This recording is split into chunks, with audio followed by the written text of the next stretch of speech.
Hello guys, welcome back to my YouTube channel Standout Classes. So today I'm going to continue foreign exchange rate of class 12th. Guys, जो आज मैं topic कराने वाली हूँ ना, it is very important from exam point of view. बहुत ज़्यादा important है, थोड़ा कंफ्यूजिंग है. तो I will try my level best कि मैं आपको बिल्कुल क्लियर ईजी वे में ये चीज़ समझाऊँ और आएगी भी आपको समझ अच्छे से. बट प्लीज़ इसको कम से कम 1 या 2 बार प्रैक्टिस करना. एक तो बहुत कम है, 2 से 3 बार करना, ताकि ये चीज़ आपके दिमाग में बिल्कुल अच्छे से फिट हो जाए. ठीक है. और अगर किसी ने इससे पहले मेरी प्रीवियस वीडियो नहीं देखी है तो एक बार वो देख लो, क्योंकि वो नहीं देखी होगी तो ये चीज़ समझ नहीं आएगी. एंड ट्रस्ट मी, ये एग्जाम के लिए बहुत ज़्यादा इंपॉर्टेंट चीज़ है. तो स्टार्ट करते हैं. कैसे हम लोगों को डिटरमाइन करना है एक्सचेंज रेट. मैंने आप लोगों के साथ ये चीज़ डिस्कस करी थी कि एक्सचेंज रेट को डिटरमाइन करना एक बहुत ज़्यादा डिफिकल्ट टास्क है. क्यों? Because exchange rate is determined by home. Flexible exchange rate system की यहाँ पे बात करेंगे. It is determined by market forces. It is determined by demand and supply. जो आपकी मार्केट में है वो डिटरमाइन करती है कि आपका एक्सचेंज रेट क्या होगा. और डिमांड और सप्लाई बहुत ज़्यादा अनप्रिडिक्टेबल है, वो चेंज होती रहती हैं. कभी कुछ है कभी कुछ है, तो रेट भी हमारा चेंज होता रहता है. तो it is very very difficult task to determine exchange rate. ठीक है. अब हम उसी चीज़ को पढ़ेंगे कि हम कैसे एक्सचेंज रेट को अपना डिटरमाइन कर सकते हैं. और ये हम किसके कॉन्टेक्स्ट में पढ़ेंगे? मार्केट फोर्सेस के कॉन्टेक्स्ट में ही पढ़ेंगे. गवर्नमेंट वाला तो ईजी था, फिक्स वाले में गवर्नमेंट फिक्स कर देती थी. ठीक है. बट अब जो हम पढ़ेंगे वो फ्लेक्सिबल एक्सचेंज रेट सिस्टम के अंडर ही पढ़ेंगे. ठीक है. तो जब हम बात कर रहे हैं which is determination of exchange rate, एक इक्विलिब्रियम एक्सचेंज रेट क्या होगा? एज अ कॉमर्स स्टूडेंट आप लोगों ने ये चीज 11th में भी पढ़ी होगी. Equilibrium is the state when there is maximum satisfaction. When there is maximum satisfaction, we can say when there is proper balance. That means everything is at equilibrium. When there is proper balance, कुछ ऊपर नीचे नहीं है. ठीक है. So equilibrium exchange rate मतलब हमारा desired exchange rate. Equilibrium exchange rate मतलब मेरा desired exchange rate कौन सा होगा. ठीक है. ऑब्वियस सी बात है, वही मेरा इक्विलिब्रियम एक्सचेंज रेट होगा जिस रेट पर मेरा demand of foreign exchange will be equal to supply of foreign exchange. Right. तो वही चीज मैंने यहाँ पे लिखी है दैट मेरा इक्विलिब्रियम डिजायर्ड एक्सचेंज रेट वो रेट होगा. It is a rate at which demand of foreign exchange is equal to supply of foreign exchange. इतनी बात समझ आई? रेट को डिटरमाइन करना है. और इक्विलिब्रियम हमारा जो एक्सचेंज रेट होगा वो कौन सा होगा, मतलब डिजायर्ड एक्सचेंज रेट कौन सा होगा? When your demand of foreign exchange is equal to supply of foreign exchange. इसी चीज को हम थोड़ा सा एक ग्राफ से पढ़ते हैं. ठीक है.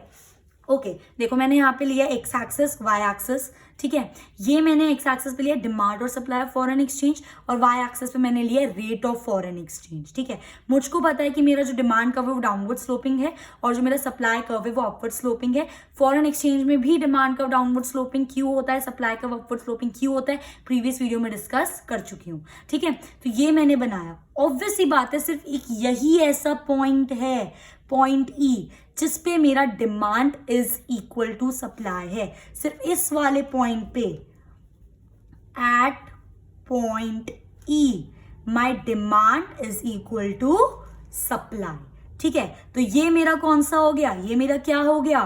This is my equilibrium exchange rate. This is my equilibrium exchange rate. अब सपोज करो ये मुझे पता चल गया कि ये वाला जो आर है और ये वाली जो क्वांटिटी है, ये मेरा O R and O Q are my equilibrium rate and quantity. मतलब ये वो इक्विलिब्रियम रेट है जिसपे मेरी demand will be equal to supply, और उतनी अगर मैं क्वांटिटी सप्लाई करूंगी तो इक्विलिब्रियम मार्केट में रहेगा. ठीक है. अब सपोज करो मेरा रेट बढ़ गया. मेरा रेट आर से कहां पर आ गया गाइस? R1 पर आ गया. मेरा रेट आर से कहां पर आ गया? R1 पर आ गया. ध्यान से समझना मेरी चीज. अब मैं R1 से अगर एक लाइन खींचती तो सबसे पहले मैंने कौन सा कर्व को टच करा? डिमांड कर्व को. ठीक है. उसके बाद मैंने यहाँ पे कौन से कर्व को टच करा? अगर इस लाइन को मैं कंटिन्यू करती हूँ तो सप्लाई के कर्व को। पहले मैंने डिमांड कर्व को टच करा, फिर मैंने सप्लाई कर्व को टच करा। इसका मतलब क्या हुआ कि डिमांड मेरी इतनी है, सप्लाई मेरी इतनी है। इसका मतलब क्या है, डिमांड मेरी कम है, सप्लाई मेरी ज्यादा है। तो ये वाली जो कंडीशन है, ये वाला जो पार्ट है आपका, डिमांड तो इतनी है, सप्लाई आप इतनी करो, तो ये वाला जो पार्ट है वो क्या हो गया आपका, एक्सेस सप्लाई। इसका मतलब आप यहां पर क्या कर रहे हो, एक्सेस सप्लाई करो। डिमांड बस इतनी है पर सप्लाई आप ज्यादा कर रहे हो, ठीक है। उसी तरह अभी मैं बताऊंगी आगे कि वापस हम इक्विलिब्रियम पे कैसे रहेंगे, बट उसी तरह एक चीज समझो। अब ये तो हो गया, अगर मैं रेट बढ़ा दूं तो मेरी डिमांड कम है, सप्लाई ज्यादा है, तो ये मेरा किसका केस हो जाएगा, एक्सेस सप्लाई का। सिमिलरली अगर मैं रेट कम कर दूं, ध्यान से देखो, R से R2 पर रेट कम कर दिया, तो पहले मैंने कौन से कर्व को टच करा, S वाले कर्व को, और अब मैं कौन से कर्व को टच कर रही हूं, डिमांड को। मतलब डिमांड इतनी है, सप्लाई इतनी है। इसका मतलब क्या हुआ, डिमांड जो है वो ग्रेटर है सप्लाई से। तो जो आपका ये एक्स्ट्रा पार्ट है, ये क्या है, सप्लाई इतनी डिमांड इतनी, तो ये वाला आपका एक्स्ट्रा पार्ट क्या है, कौन सा केस है, एक्सेस डिमांड का केस है। आई होप ये चीज अब आपको समझ आई होगी कि वो एक्सेस सप्लाई और एक्सेस डिमांड का केस क्यों है, ठीक है।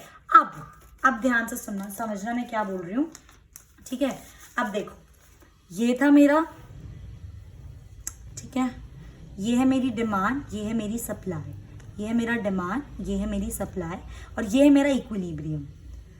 एक एक करके समझा रही हूं। सबसे पहले मैंने क्या करा, यहां पे मेरा कौन सा केस था गाइस, अभी मैंने आपको बताया डिमांड यहां पर खत्म हो रही है, सप्लाई यहां पर खत्म हो रही है, तो this is the case of excess supply. अब मुझे एक बात बताओ, इस एक्सेस सप्लाई का मतलब क्या है। इस एक्सेस सप्लाई का मतलब है कि मेरी डिमांड है वो कम है सप्लाई से। अब अगर मुझे वापस इक्विलिब्रियम पर लाना है तो मुझे अपनी डिमांड को क्या करना पड़ेगा, बढ़ाना पड़ेगा। इस टाइम पर मेरी डिमांड सप्लाई से कम है ना, और डिमांड सप्लाई से कम है, उन दोनों को इक्वल लाने के लिए मुझे क्या करना पड़ेगा, डिमांड को बढ़ाना पड़ेगा। आप बोलोगे सप्लाई बढ़ा दो, भाई सप्लाई तो पहले से ही डिमांड से ज्यादा, उसको बढ़ा के करोगे क्या। तो एक चीज तो मुझे पता चल गई, when my demand is less then supply, मुझे अपनी डिमांड को क्या करना है, इंक्रीज करना है। अब मेरी डिमांड इंक्रीज कब होगी, जब मेरा रेट ऑफ एक्सचेंज क्या करेगा, फॉल करेगा। इनवर्स रिलेशन ना, रेट ऑफ एक्सचेंज फॉल करेगा, आपकी डिमांड बढ़ेगी। तो जब आपका रेट ऑफ एक्सचेंज फॉल करेगा, आपकी डिमांड बढ़ेगी, और जब आपकी डिमांड बढ़ने लगेगी तो एक ऐसा पॉइंट आएगा when your demand will be equal to supply. तो वही चीज हम यहाँ करेंगे। ये मेरा OR इक्विलिब्रियम था, ये OR1 था, ठीक है। अब ध्यान से देखना, जब मैं अपना रेट कम कर रही हूं, जब मैं अपना रेट कम कर रही हूं, मैंने यहाँ पे देखो OR से R1, I am so sorry, OR था, OR1 मेरा न्यू था।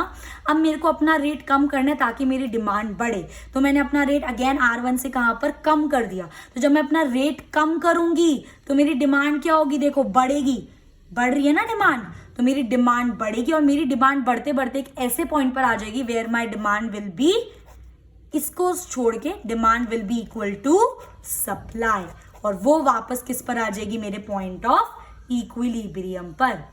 कॉन्सेप्ट समझ आया, चेन समझ आ रही है मैं क्या बोल रही हूं, ठीक है। एक बार हम उसकी भी करते हैं, फिर मैं इसको समराइज करूंगी आपके लिए, तो आपको और इजी रहेगा। अभी हमने एक्सेस सप्लाई का करा, अब हम एक्सेस डिमांड का केस करते हैं, ठीक है। ये है मेरा, ये है मेरा, ठीक है, इक्विलिब्रियम, ये है मेरा डिमांड कर्व, और ये है मेरा SS। अब मैंने क्या करा, रेट अपना गिरा दिया, तो मेरी सप्लाई इतनी है, डिमांड इतनी है। ये वाला पार्ट क्या है मेरा, एक्सेस डिमांड। अब देखो, एक्सेस डिमांड का मतलब क्या होता है, demand is greater than supply. अब demand is greater than supply equilibrium पे लाने के लिए बराबर करना पड़ेगा, बराबर करने के लिए डिमांड को क्या करना पड़ेगा, कम करना पड़ेगा, और डिमांड को हमें क्या करना पड़ेगा, कम। और डिमांड को कम करना है तो आपको अपना रेट ऑफ इंटरेस्ट को क्या करना पड़ेगा, बढ़ाना पड़ेगा। चेन समझ रहे हो। तो जब रेट ऑफ इंटरेस्ट बढ़ाओगे तो यहां से आपकी डिमांड, देखो ना, यहाँ पे अभी आप हो, रेट ऑफ इंटरेस्ट बढ़ाओगे तो यहाँ पर आओगे, रेट ऑफ इंटरेस्ट बढ़ाओगे तो आपकी डिमांड क्या करेगी, फॉल करेगी। आपकी डिमांड जब फॉल करेगी तो एक ऐसा पॉइंट आएगा when your demand will be equal to supply. तो आप वापस किस पर आ जाओगे, पॉइंट ऑफ इक्विलिब्रियम पर। तो अगर मैं इस चीज को कंक्लूड करूं गाइस, दो केसेस बन रहे हैं, एक बन रहा है मेरा एक्सेस सप्लाई का केस, और एक बन रहा है मेरा एक्सेस डिमांड का केस, ठीक है, दो केस बन रहे हैं। सबसे पहली बात, एक्सेस सप्लाई में क्या है आपका, demand is less then supply, और एक्सेस डिमांड में क्या है आपका, your demand is greater than supply. तो इक्विलिब्रियम पे लाने के लिए क्या करोगे, डिमांड को कम करोगे। तो हम डिमांड को कम करेंगे। डिमांड को कम कैसे करेंगे, रेट ऑफ इंटरेस्ट को बढ़ा देंगे। और जब आप अपने रेट ऑफ इंटरेस्ट को बढ़ा दोगे, है ना, आई एम सो सॉरी, क्या बोल रही हूँ मैं, एक्सेस सप्लाई करनी है हम लोगों को। एक्सेस सप्लाई में हमारा मतलब क्या है, demand is less then supply. और जब हमारी डिमांड सप्लाई से कम है, डिमांड मेरी सप्लाई से कम है, तो मुझे अपनी डिमांड को बढ़ाना है। यार हो जाती है कंफ्यूजन, इसलिए बोल रही हूँ, आप भी बार बार करना, कंफ्यूजन हो जाएगी। When your demand is less than supply, तो डिमांड कम है, अब मुझे अपनी डिमांड को बढ़ाना है। और अगर मुझे अपनी डिमांड को बढ़ाना है तो मुझे अपने रेट ऑफ इंटरेस्ट को क्या करना पड़ेगा, गिराना पड़ेगा। जब मैं अपने रेट ऑफ इंटरेस्ट को गिराऊंगी, क्योंकि इनवर्स रिलेशनशिप है, तो डिमांड ऑटोमेटिकली बढ़ेगी। वही चीज मैंने यहाँ पर करी है। तो रेट ऑफ, हम यहाँ पे थे, रेट ऑफ इंटरेस्ट गिराएंगे, डिमांड बढ़ेगी। जब आपकी डिमांड बढ़ेगी तो एक ऐसा पॉइंट आएगा where your demand will be equal to supply, और वापस आप किस पर आ जाओगे, पॉइंट ऑफ इक्विलिब्रियम पर। सिमिलरली ये चीज मैंने यहाँ पर करी। अगर मेरा एक्सेस डिमांड है, मतलब मेरी डिमांड सप्लाई से ज्यादा है, ध्यान से देखना आपको कैसे सोचना है, डिमांड सप्लाई से ज्यादा है, तो अब इक्वल लाने के लिए डिमांड को क्या करना पड़ेगा, कम करना पड़ेगा। तो सबसे पहली चीज मैंने यही करी, मैंने डिमांड को कम करा। तो जब मैं अपनी डिमांड को कम कर दूंगी, कैसे करूंगी डिमांड को कम, अपना रेट ऑफ इंटरेस्ट बढ़ाकर। तो मैंने रेट ऑफ एक्सचेंज बढ़ा दिया। तो जब मैंने रेट ऑफ एक्सचेंज बढ़ाया तो मेरी डिमांड कम होने लगी। जब डिमांड कम होगी तो एक ऐसा पॉइंट आएगा where my demand will be equal to supply. देखो ना, यहां पर थे हम, ठीक है। अब मैं अपने रेट ऑफ एक्सचेंज बढ़ा रही हूं तो मेरी डिमांड कम होने लगी है। जब मेरी डिमांड कम कम कम कम होने लगी, कैसा पॉइंट आएगा where it will be equal to supply. तो अब वापस अपने किस पर आ जाओगे, पॉइंट ऑफ इक्विलिब्रियम पर। तो गाइज ये था मेरा पूरा कॉन्सेप्ट एक्सेस डिमांड और एक्सेस सप्लाई का। आई होप ये चीज आपको समझ आ गई होगी। आपको सोचना कैसे है, चेन कैसे बनानी है, वो चीज मैंने आपके लिए यहाँ पे लिखी हुई है। अब देखो, एक्सेस सप्लाई का मतलब क्या है, supply is greater than demand. एक बार और समझो, सप्लाई डिमांड से बड़ी है, मतलब डिमांड कम है। अभी हमें क्या करना है, डिमांड को बढ़ाना है। तो डिमांड को बढ़ाने के लिए हमें क्या करना पड़ेगा, अपने रेट ऑफ एक्सचेंज को कम करना पड़ेगा। तो we need to increase the demand. इसको करने के लिए we need to decrease the rate of exchange. तो आप ऑटोमेटिकली कहां पर आ जाओगे, पॉइंट ऑफ इक्विलिब्रियम पर आ जाओगे। उसी तरह अगर एक्सेस डिमांड का केस है तो demand is greater than supply. अब डिमांड ज्यादा है, डिमांड और सप्लाई को बराबर लाना, तो डिमांड को कम करेंगे, तो डिमांड को डिक्रीज करेंगे। डिमांड को डिक्रीज कैसे करेंगे, अपने रेट ऑफ एक्सचेंज को बढ़ाकर, इंक्रीज कर। तो जब अपने रेट ऑफ एक्सचेंज को बढ़ाओगे आप, जब आपने रेट ऑफ एक्सचेंज को बढ़ाओगे, आपकी डिमांड कम होगी और एक ऐसा पॉइंट आएगा जब आप अपने किस पे पहुंच जाओगे, point of equilibrium where your demand is equal to supply. I hope ये कॉन्सेप्ट अब आपको अच्छे से समझ आ गया होगा, ठीक है। सो ये होता है कि हम डिटरमाइन कैसे करते हैं। अगर एक्सेस सप्लाई हो तब हमें क्या करना चाहिए, एक्सेस डिमांड हो तब हमें क्या करना चाहिए, क्योंकि हमें बैलेंस रखना है ना मार्केट में, हमें इक्विलिब्रियम को मेंटेन रखना है। तो हम उसके साथ अपने रेट ऑफ इंटरेस्ट को बढ़ाते घटाते रहते हैं, on depending on the fact कि एक्सेस डिमांड और एक्सेस सप्लाई कितनी है, ठीक है। इसी के अब हम 4 केस पढ़ने वाले हैं जब हम अपने एक्सचेंज रेट को चेंज कर रहे हैं। चेंज ही तो कर रहे हैं एक्सचेंज रेट को। 4, जब हम अपनी demand, triangle means change in demand, change in supply. जब मैं डिमांड में चेंज करूंगी तब एक्सचेंज रेट में क्या चेंज आएगा, जब मैं सप्लाई में चेंज करूंगी तब एक्सचेंज रेट में क्या चेंज आएगा। ध्यान से सुनना, जब हम डिमांड चेंज करेंगे तो 2 केस हो सकते हैं, या तो मेरी डिमांड बढ़ सकती है या तो मेरी डिमांड कम हो सकती है। सिमिलरली जब मैं सप्लाई को चेंज करूंगी तो मेरे 2 केस बन सकते हैं, या तो मेरी सप्लाई बढ़ सकती है या तो मेरी सप्लाई कम हो सकती है। तो यही 4 केसेस अब हम पढ़ने वाले हैं। बिल्कुल मत डरना, बहुत ज्यादा आसान है। सबसे पहली चीज मैंने क्या करा, सबसे फर्स्ट केस हमारा किसका है guys, we are increasing in demand. हम लोग क्या कर रहे हैं, अच्छा ये क्या है, increase in demand of what, increase in demand, ठीक है, increase in demand of foreign exchange, increase in demand of foreign exchange. अब ध्यान से सुनना, ये ऑलरेडी यहाँ पर बना हुआ है तो समझ नहीं आ रहा होगा, पहले यहाँ पे समझाती हूँ फिर यहाँ पर, ठीक है। बहुत ध्यान से समझना, बहुत इंपॉर्टेंट पॉइंट है। ये एक्स एक्सिस है, वाई एक्सिस है, ये है मेरी डिमांड गाइस और ये है मेरी सप्लाई, ठीक है।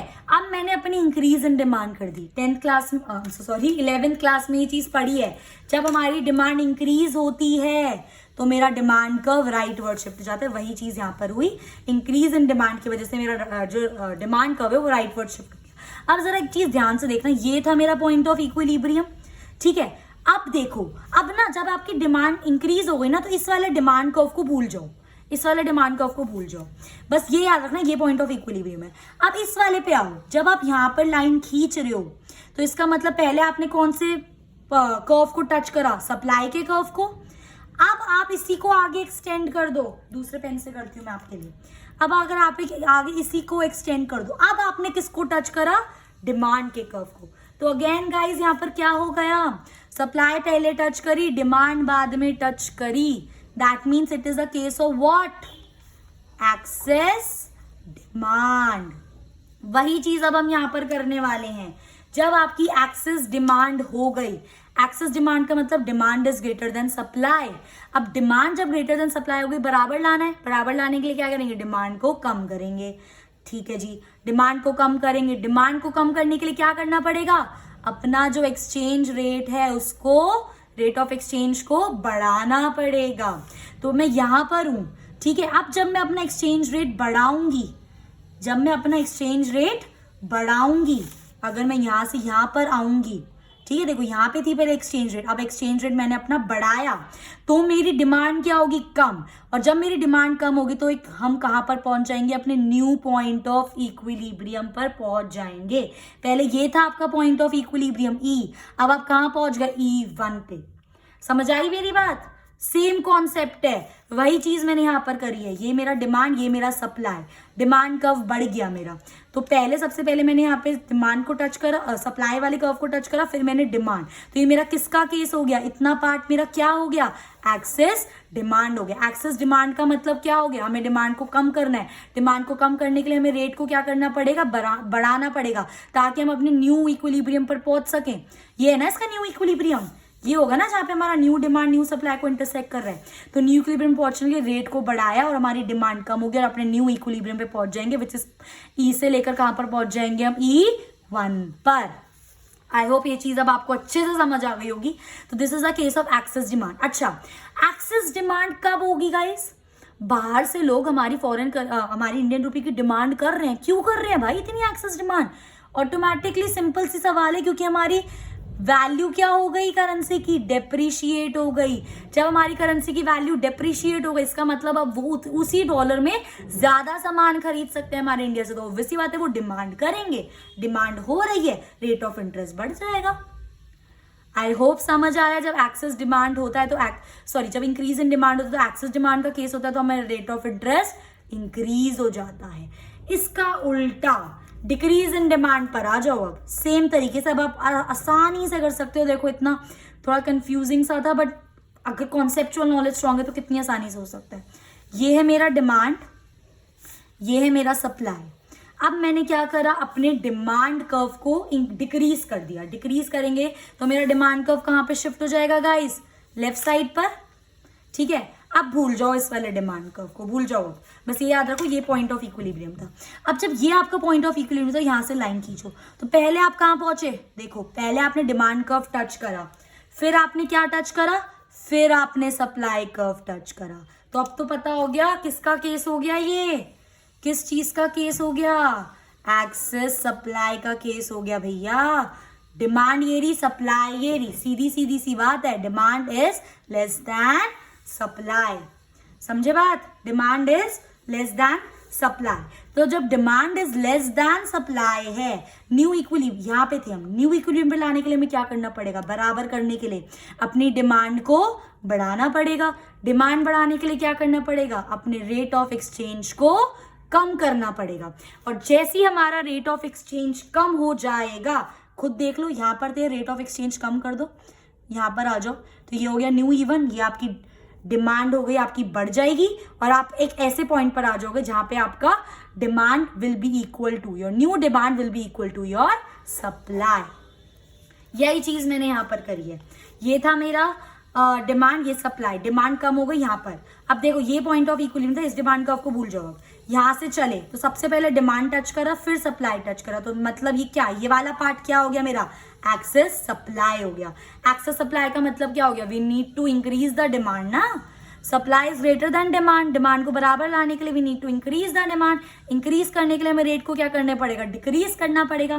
तो जब हम अपने रेट को डिक्रीज करेंगे हम ई से E1 पर आ जाएंगे, क्योंकि जब हम रेट को डिक्रीज करेंगे तो हमारी डिमांड क्या हो रही है, इंक्रीज हो रही है। डिमांड इंक्रीज होते होते एक ऐसे पॉइंट पर आ जाएगी where your demand will be equal to supply, और वो आपका होगा न्यू पॉइंट ऑफ इक्विलिब्रियम। समझे मेरी बात? अच्छा, डिक्रीज इन डिमांड कब होगा, बाहर से लोगों ने डिमांड करना बंद कर दिया हमारे इंडियन रुपी, इसका मतलब क्या है, हमारी करेंसी की वैल्यू क्या हो गई, एप्रिशिएट। अब वो अगर उन्हें कुछ चीज इंडिया से खरीदनी है तो उनको ज्यादा डॉलर देने पड़ रहे हैं, तो हमारी करेंसी की वैल्यू क्या हो गई, एप्रिशिएट। आई होप ये चीज आपको समझ आ गई होगी, बहुत इजी लग रही होगी अब। सिमिलरली गाइस हमारा केस होता है अब इंक्रीज इन सप्लाई और इंक्रीज इन डिमांड का, वो भी हम सेम कॉन्सेप्ट से करेंगे, बिल्कुल सेम कॉन्सेप्ट से करेंगे। ध्यान से देखना, ठीक है। ये मेरा एक्स एक्सिस है, ये मेरा वाई एक्सिस है, ये है मेरा डिमांड और ये है मेरा सप्लाई, डिमांड और सप्लाई। अब मेरा ना इंक्रीज इन सप्लाई हुआ है, increase in supply rightward outward shift हो जाता है, राइटवर्ड कुछ भी बोल लो, 11 में पढ़ा होगा, ये मत बोलना ये नहीं पता किस साइड शिफ्ट होगा, 11 पढ़नी पड़ेगी उसके लिए फिर तो पहले, ठीक है। अब ये मेरा शिफ्ट, अब याद रखना बस ये आपका न्यू पॉइंट ऑफ इक्विलिब्रियम है यहाँ पर, ठीक है। अब देखो इसके हिसाब से लाइन खींचो।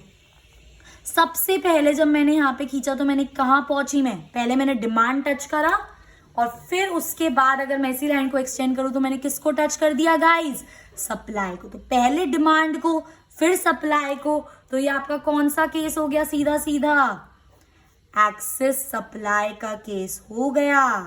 वही दोबारा कॉन्सेप्ट, एक्सेस सप्लाई का मतलब क्या है, demand is less then supply, demand को सप्लाई के बराबर लाना है, सप्लाई के बराबर लाने के लिए हमें डिमांड को क्या करना पड़ेगा, बढ़ाना पड़ेगा। डिमांड को बढ़ाना है तो रेट ऑफ इंटरेस्ट को क्या करना पड़ेगा, रेट ऑफ एक्सचेंज को क्या करना पड़ेगा, कम करना पड़ेगा।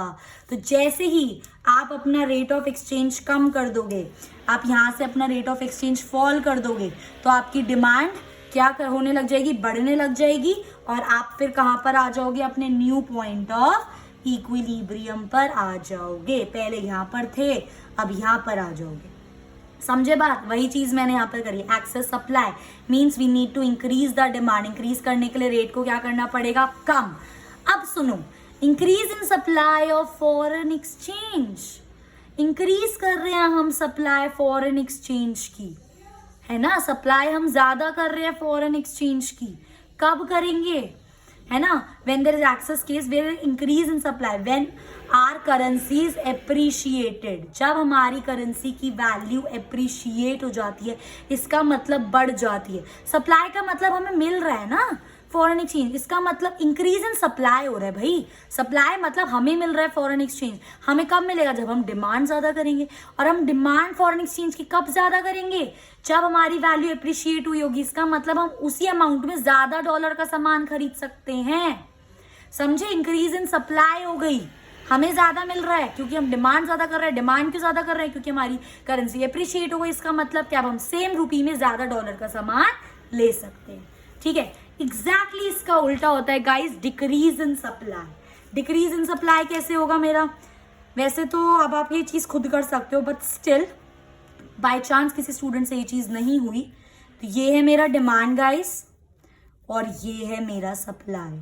डिक्रीज हो जाता है जब आपका, तो आपका सप्लाई कर्व अपवर्ड शिफ्ट हो जाता है, ठीक है। ये मत पूछना कैसे, 11 में पढ़ चुके हैं, ठीक है। अब देखो ये था न्यू पॉइंट ऑफ इक्विलिब्रियम, खींचो जरा इससे लाइन। सबसे पहले क्या टच कर रहे हो, सप्लाई कर्व टच कर रहे हो, उसके बाद क्या टच कर रहे हो, डिमांड कर्व। तो इसका मतलब क्या हो गया, supply is less than demand. तो this is the case of what, excess demand. तो ये हमारा एक्सेस डिमांड का केस हो गया। एक्सेस डिमांड मतलब हमें इसको डिमांड को बराबर करना है, डिमांड ग्रेटर है तो मुझे डिमांड को क्या करना पड़ेगा, डिक्रीज। डिमांड डिक्रीज कब होगी, when my rate of exchange will increase. समझे मेरी बात? तो जब रेट ऑफ एक्सचेंज में इंक्रीज कर दूं, मैं यहां से यहां पर ला दूं, तो एक ऐसा पॉइंट आए, आर से R1 मेरा रेट ऑफ एक्सचेंज इंक्रीज हो गया, तो एक ऐसा पॉइंट आए। अब मेरी जब रेट ऑफ एक्सचेंज इंक्रीज हो तो मेरी डिमांड कम कम कम होती जा रही है, तो एक ऐसा पॉइंट आएगा when my demand will be equal to my new supply and this will be your new equilibrium point. Check कर लो। आई बात समझ? वही चीज, बस ये चीज सोचनी है यार। एक्सेस डिमांड है, एक्सेस सप्लाई है, वो आपको लाइन से पता चल जाएगा, ये आपको सोचना आ गया है। क्या दिक्कत है फिर अब इस चीज में? ठीक है, अब देखो वही हो गया आपका डिक्रीज इन सप्लाई। जब हमारा क्या था, ये वाला कौन सा केस था हमारा? एक्सेस डिमांड का केस था। अब इसका मतलब क्या, हमने डिक्रीज कर दी सप्लाई अपनी, यहाँ पे हमने इंक्रीज कर दी थी, डिक्रीज हो गई सप्लाई फॉरेन एक्सचेंज, मतलब हमने डिमांड कम कर दी। क्यों डिमांड हम लोग कम करेंगे? जब हमारी value of currency will depreciate, मतलब अब हमें सेम चीज के लिए ज्यादा पैसे देने पड़ेंगे। भाई ऑब्वियसली बात है, मैं डिमांड कम करूंगी, मैं सेम चीज के ज्यादा पैसे क्यों दूं? तो फॉरेन एक्सचेंज की डिमांड कम, और हम डिमांड कम कर रहे हैं तो इसका मतलब हमारे लिए क्या हो गया? डिक्रीज इन सप्लाई हो गया। कंफ्यूज मत हो जाना। सप्लाई में हम अपने पॉइंट ऑफ व्यू से सोच रहे हैं, यहाँ पे डिमांड में हम बाहर ज्यादा डिमांड हो रही है, बाहर कम डिमांड हो रही है। इसके अंदर इंक्रीज इन सप्लाई का मतलब है हम लोग ज्यादा डिमांड कर रहे हैं, सप्लाई आ रही है ना, और डिक्रीज इन सप्लाई का मतलब है हम लोग कम डिमांड कर रहे हैं foreign exchange. So this was all about the concept which is very important from your exam point of view। लिखवा लो मुझसे, शिफ्टिंग इन इक्विलिब्रियम का पॉइंट है ये, आएगा ही आएगा। ठीक है, उसके बाद बस एक छोटा सा टॉपिक बचा है, फटाफट से डिस्कस कर लेते हैं, which is foreign exchange market. मैंने स्टार्टिंग ऑफ द चैप्टर में भी बताया था guys, foreign exchange market obviously बात है, buying and selling, conversion of currency कहीं पर तो करोगे, कहां पर करते हैं हम? फॉरेन एक्सचेंज मार्केट में करते हैं। ठीक है, मैं इसको प्लेस नहीं बोलूंगी क्योंकि एक फिजिकल प्लेस नहीं है, it is like a system under which buying and selling of currency is done. ठीक है, it can be done by anybody, any bank, any individual, any firm, RBI, कोई दिक्कत नहीं है, कोई भी कर सकता है। ठीक है, तो फॉरेन एक्सचेंज मार्केट में हम लोग बाइंग एंड सेलिंग करते हैं फॉरेन करेंसी। फंक्शंस क्या होते हैं foreign exchange, FEMS foreign exchange market के? सबसे पहला होता है ट्रांसफर ऑफ फंक्शन, दूसरा होता है क्रेडिट फंक्शन, तीसरा होता है hedging function. Transfer of function का मतलब होता है जब से ये फॉरेन एक्सचेंज मार्केट आई है, हम लोगों ने अपनी transfer of purchasing power between the countries, आप यहाँ से चाहो तो बाहर से कुछ सामान मंगवा सकते हो, बाहर वाले चाहे तो यहाँ से कुछ सामान मंगवा सकते हैं। यू नो, परचेजिंग पावर जो हमारी होती है, हमारी खरीदने की कैपेसिटी है ना, तो हम इजीली मंगवा सकते हैं क्योंकि इजीली अब अपने पैसे कन्वर्ट करा सकते हैं। यूजुअली ये किस चीज के थ्रू होता है? It is done through bills of exchange, bank draft etcetera. ठीक है ना, क्रेडिट फंक्शन पता है, क्रेडिट फंक्शन और हेजिंग फंक्शन ना बहुत इंपॉर्टेंट फंक्शन है इसके। क्यों? क्योंकि क्रेडिट फंक्शन इज बेसिकली क्या होता है, फॉर एग्जाम्पल एक इंडिया में बिजनेसमैन है, एक बाहर बिजनेसमैन है। ठीक है, इन दोनों ने ना, इंडिया वाले ने बिजनेस बाहर वाले को कुछ सेल करा, तो इसने पता है क्या बोला? इसने बोला एट द सेम टाइम, जब इसने बोला कि इसने इसको फोन लगा के बोला, भाई आपका जो सामान है वो डिलीवर आउट ऑफ डिलीवरी हो चुका है, अब आप हमारी पेमेंट कर दो। इसने, अमेरिका वाले ने उससे बोला कि आप एक काम करो, मुझसे ये बिल ऑफ पेमेंट ले लो, मैं आपको इस बिल ऑफ पेमेंट के अंदर 3 महीने के अंदर आपकी पूरी पेमेंट निपटा दूंगा। अमेरिका वाले ने ऐसा क्यों करा? क्योंकि इसने बोला भाई तूने सामान भिजवा तो दिया है, इंस्टेंटली आया थोड़ी है सामान, पहले सामान पहुंचेगा इंडिया से अमेरिका, फिर मैं उसको थोड़ा सा सेल करूंगा, फिर मैं तुम्हारे पेमेंट दूंगा। तो ये क्या है, थोड़ा सा टाइम कंज्यूमिंग प्रोसेस है, नहीं है? इसलिए इसको क्रेडिट फंक्शन बोला जाता है, because it provides credit to the foreign trade. लोग उधार पे एक कंट्री से दूसरी कंट्री में सामान ले सकते हैं। Usually it is done through what? Bills of exchange. 3 months की मेच्योरिटी होती है कि 3 महीने के अंदर हम तुम्हारे पैसे दे देंगे। तो जो जिस बंदे को, अमेरिकन वाले को पैसे दे रहे थे, उसने ऐसा क्यों करा? क्योंकि उसने बोला भाई अभी मेरे पास सामान पहुंचा नहीं, मैंने बेचा नहीं, अभी पहले तुम्हें पेमेंट कर दूं। इंडिया थोड़ी है कि भाई पेमेंट हो गई, सामान नहीं आया, गर्दन जाके पकड़ी इसकी, भाई सामान नहीं आया मेरा तो मेरे पैसे वापस कर। भाई आप इंडिया में हो, यहाँ पे अमेरिका में हो, ये चीज नहीं होती, इसलिए ये लोग टाइम लेके चलते हैं। आई होप ये चीज क्लियर हो गई होगी। नेक्स्ट आता है आपका हेजिंग फंक्शन। हेजिंग फंक्शन का मतलब होता है गाइस, जब आप बाय करते हो सिक्योरिटी या सेल करते हो, ठीक है, बट किसी फ्यूचर डेट पे कर रहे हो। फॉर एग्जाम्पल मैं आज की बात करूं, ठीक है, आज 6 तारीख है, आज की मैं अगर बात करूं 6 है ना, और अगर मुझे बाइंग एंड सेलिंग करनी है 10 जुलाई को, तो मैं बोल रही हूँ भाई मैं बाइंग एंड सेलिंग कर लूंगी 10 जुलाई को, पर उसी रेट पे करूंगी जो आज का रेट था। रेट तो फ्लक्चुएट होता रहता है ना, रेट बढ़ भी सकता है, रेट कम भी हो सकता है, पर मैं उसी रेट पे करूंगी जो आज का रेट था। उसको बोलते हैं हेजिंग फंक्शन, जो आपको इतनी अलाउंस, इतना फ्रीडम देता है कि आप आज के जो रेट पर है, अगर हेजिंग फंक्शन के अंदर आप बाइंग एंड सेलिंग किसी भी फ्यूचर डेट पे कर सकते हो, बट उस प्रेजेंट रेट पर ही कर सकते हो। जो आज का रेट है, मैं 10 दिन बाद भी उसी रेट पर बाइंग एंड सेलिंग कर सकती हूँ। लोग ऐसा क्यों करते हैं? क्योंकि यार रिस्क है ना। 10 दिन बाद फॉर एग्जाम्पल मैंने खरीद के रख लिया, 10 दिन बाद रेट गिर गया उसके, मुझे हो जाएगा लॉस। ठीक है, तो उस लॉस से बचने के लिए लोग ये चीज अपनाते हैं, buying and selling future rate पे, बट आज के रेट पर। ठीक है, तो ये था आपका हेजिंग फंक्शन जो इंपॉर्टेंट था। नेक्स्ट आता है आपका types of foreign exchange market. दो मार्केट होती है, स्पॉट मार्केट, फॉरवर्ड मार्केट। नाम से ही पता चल रहा है, स्पॉट मार्केट वो मार्केट जिसमें buying and selling is done on the spot. जो आज का प्रेजेंट रेट चल रहा है उसी रेट पे हम बाइंग एंड सेलिंग कर रहे हैं, स्पॉट करंट रेट पर। तो that is my spot market. और फॉरवर्ड मार्केट कौन सी होती है मेरी? In which sale and purchase of foreign currency settled. वही हेजिंग वाली चीज जिसमें सेल और परचेज में कर रही हूँ फॉरेन करेंसी की, बट फ्यूचर में कर रही हूँ, बट आज के रेट पर कर रही हूँ, अग्रीड अपॉन टुडेज टाइम। मतलब जो आज का रेट है मैं उस पे कर रही हूँ, फ्यूचर में बाइंग एंड सेलिंग। सेम चीज है ये यहाँ पर। अगेन ये क्यों करी जाती है? फ्यूचर के लॉस से बचने के लिए, क्योंकि फ्यूचर में मानती हूँ आपकी बात, प्रॉफिट भी तो हो सकता है, रेट बढ़ गया प्रॉफिट हो जाएगा, बट मैक्सिमम चांसेस होते हैं लॉस के। जो बंदे ये रिस्क नहीं उठाना चाहते, भाई मैं आज के रेट पे अगर मैं लेना चाहती हूँ तो मैं ये चीज कर सकती हूँ हेजिंग फंक्शन के अंदर। फॉरेन एक्सचेंज मार्केट मुझे ये जब प्रोवाइड कर रहा है फैसिलिटी, तो मैं क्यों ना करूँ। So guys, here we complete a foreign exchange rate chapter. I hope it was very informative for you. If you like my video, please do like, share and subscribe. Thanks for watching.